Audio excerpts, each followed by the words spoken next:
So, rockstar engineer that I am, just ask me, has just discovered a selfie stick.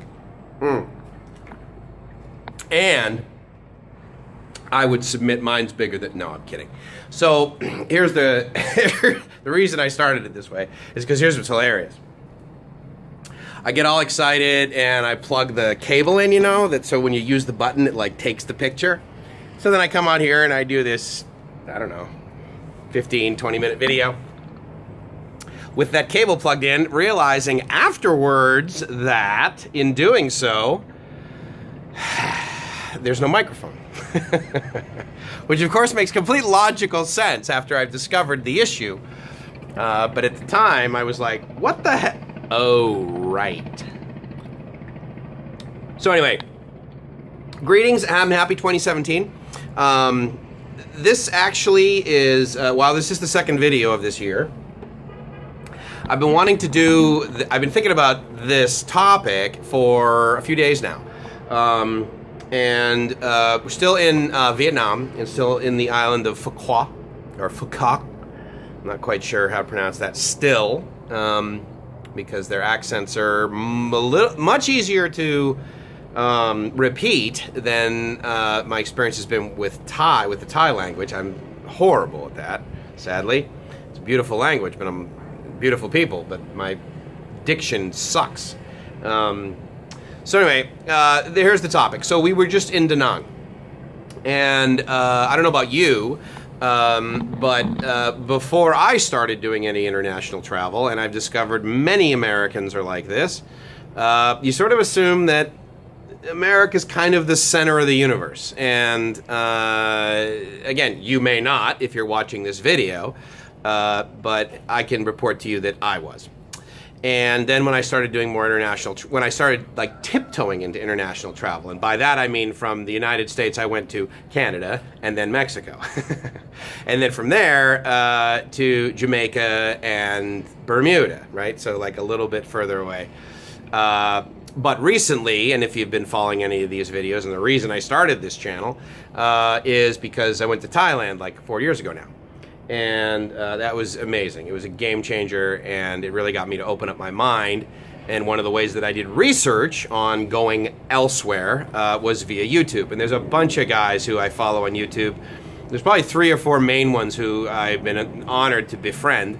So the 20 Seconds in Thailand, Kevin Thailand, RetireTeep.Asia, which is a real, JC does a really good job of giving data and fact with a little bit of entertainment and a twist, and of course everyone, you know, has their own opinion too, which is great. But his is like quite factual. And of the guys that I also watch Scott Malin up in American in Bangkok. And I think both he and JC have been over here in Thailand 18, 19, 20 years, something like that. So wealths of knowledge, right? And it's also neat and interesting hearing their perspectives on the amount of change that's occurred. To that point, when I again started doing some research and knew we were coming to Vietnam this year, I just started Googling stuff. And the weird thing about YouTube is that if you type in like Thailand or the Philippines or other areas of Southeast Asia, a lot of the videos that come up are related to, especially probably since I do it from within the United States, you know, and Google knows how old I am and what I normally search for, and then I'm a male, I guess, I don't know, based on my behavior, as well as my Google Plus profile. Regardless of all that, what comes up for me, traditionally for those countries, is expats living in those countries. When I Googled Vietnam in YouTube, a lot of what came up were videos of movies about Vietnam, or PBS specials, or historical accounts of the Vietnam War, which I suppose is sort of the big deal. And the reason I bring that up is because a lot of what I know about Vietnam has nothing to do with personal experience up until the last 4 days. 4 days, not 4 days. I didn't drink last night, I promise. So there's a lot about the Vietnam War. And so anyway, so I'm in Da Nang. And I'm walking along the beach, and part of what I did as far as learning more about Da Nang, and specifically that beach, which at the time, when we were there, it's now called Mike Beach. But apparently years ago, it used to be referred to as what's called China Beach. And if you've ever seen that show that was on American TV a while ago, that was supposed to be where it was situated, when I think in reality a lot of it was filmed in California, and I believe other parts of it were filmed in also in Thailand. I don't know that for a fact. Regardless, we're at this beach and I'm walking around, and the research that I did before I got here on that beach was that, and I didn't realize this until I started doing research, in 1965 in May, that was the first beach that American troops entered Thailand on. Entered Vietnam on. And so I was just sitting there, and I was, kind of on the beach looking around, and I'm like, oh, this is kind of weird, and I almost felt like I needed to apologize. Now, I say that, and again, I have no personal experience with Vietnam up until the last 4 days. I had seen movies about Vietnam. I had talked to guys that I met at meetings that right now are probably in their late 60s, early 70s possibly. And about their experience in Vietnam, meaning they went over there as soldiers, or they were part of the army and didn't necessarily get deployed, but they were part of the machine that was entering Vietnam and trying to do whatever we were trying to do. No opinion on that either way. But I'm on the beach, and I almost was like, God, I feel like I should apologize. and I don't really know why.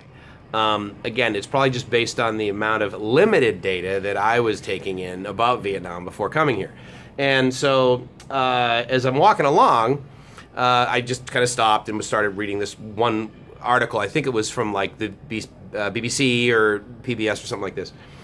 And in it, they had a quote from a guy, and I assume translated, obviously, from Vietnamese into English. But the quote said he was Viet Cong, and he was on the beach, basically spying on the Americans that were coming onto the beach. And the way he described this scenario is, these troops, they started coming onto the beach, and they were sweating profusely, right? I don't think that the word profusely was used but the gist of the story is that these guys were sweating like mad, and the way that he described it is his statement was, I thought, man, these guys are sweating like crazy. They're never going to be able to fight in this heat.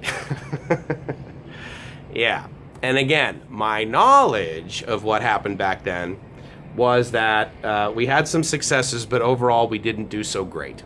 I have no clue whether that's the truth or not. It's just that what I've seen in movies and that sort of thing, starting all the way back from Apocalypse Now and here Deer Hunter and all that, all the way, Full Metal Jacket and all of those that came up on the 4th of July.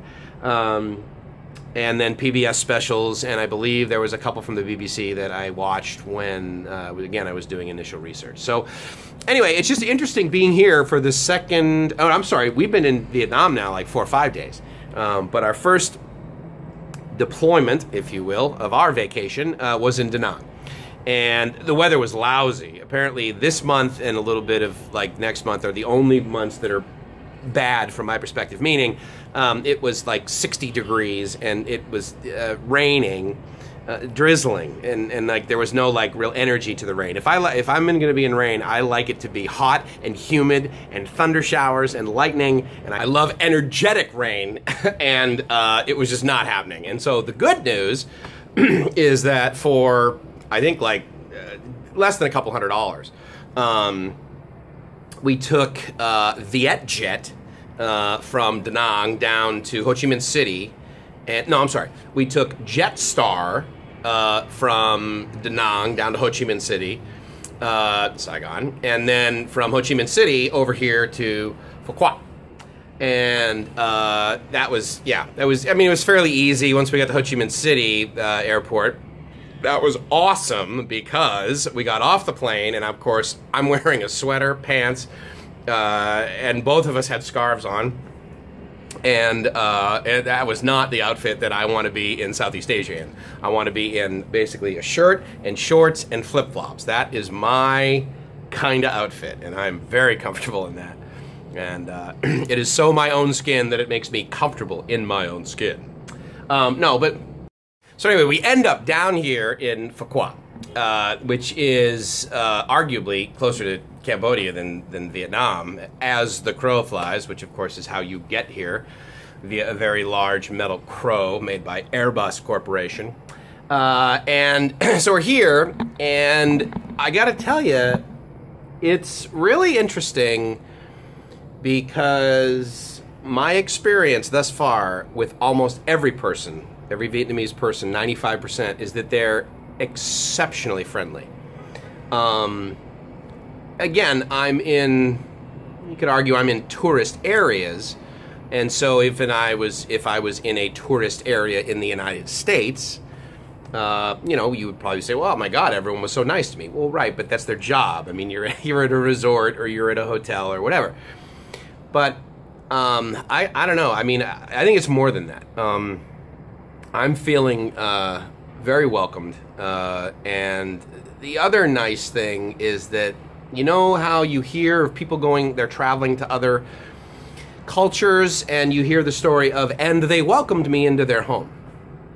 That's kind of how I've felt here. Even with like the front desk staff at this hotel, I mean, they really had a desire to, like, hey, how are you? You know, it wasn't just like, hey, how you doing? And you walk by, I'm good. I don't know. Anyway, my impression is that they're very, very caring, and so that's nice. The other thing that I wanted to share about is that as I'm walking along in Da Nang on the beach, there's a part of me that I almost wanted to like apologize, and I don't know why that is. Again, I shared that, I don't really have this whole lot of knowledge about what occurred in Vietnam. A lot of it I've just seen, like, protests that were filmed back in the 60s and early 70s. In any case, it was just sort of interesting to be over here, and certainly to stand on the beach in Da Nang and realize that, like, 51 years ago, I don't know if, like, they would have welcomed me so much. It was a different time, I get it, right? And so the world was a different place and that sort of thing. But, it's funny because I was talking to my mom this morning, and she was sharing about how, she said, Michael, I just can't believe that you're talking to me from over there. And we were on Skype, right? And she's like, I can't believe, it sounds like you're next door, it's crystal clear. So thank you, Skype, and thank you, Internet in Vietnam. Thank you, Mobifone, which is the company I'm using for my data. And she said, I couldn't, when you were born in 1968, I cannot even imagine ever having a conversation with my son vacationing in Vietnam. She said, in 1968 you were born, she said, I cannot believe I'm bringing someone into this world. Robert Kennedy had been shot, the Vietnam War was just bonkers, and like half the country thought it was, was supporting it, the other half was all about, my God, what the hell are we doing? Who knows what the rest of the world was doing? And again, all this data is sort of stuff that I've got from the news, the media. So I don't even know if that was the case. But at least that's what I hear and believe. What my mom shares with me is there was a similar sentiment. I mean, it's like, where is this world going? And I'm bringing a young boy into it.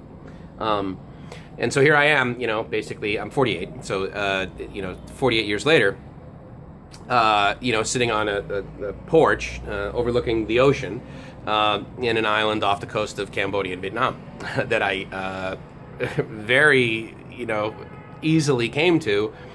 And, the Vietnam visa process wasn't quite as simple as just getting a stamp when, like, I go into the Philippines or Vietnam from a U.S. passport perspective. But at the end of the day, it was simple. I mean, it was a whole lot of next finish online. Here's my credit card. Here's $20. And in fact, even when you come to Vietnam, if you don't know, once you get the visa and the letter, once you get the letter that allows you to get in, that then allows you to get the stamp, what they refer to it as a stamp. It's actually a piece of paper that really sort of resembles a visa. It is a visa. Then for U.S. citizens, the only option we have is a 1-year multiple entry visa for, I believe it's $135 for that stamp, for the sticker, for a visa. And so, and I believe that allows us to stay up to 90 days at a time. I'm not sure. It could be a 1 full year. I can tell you that the letter I have is good, and my stamp is good until 2017, December 2017, when we came in on the 29th, I believe.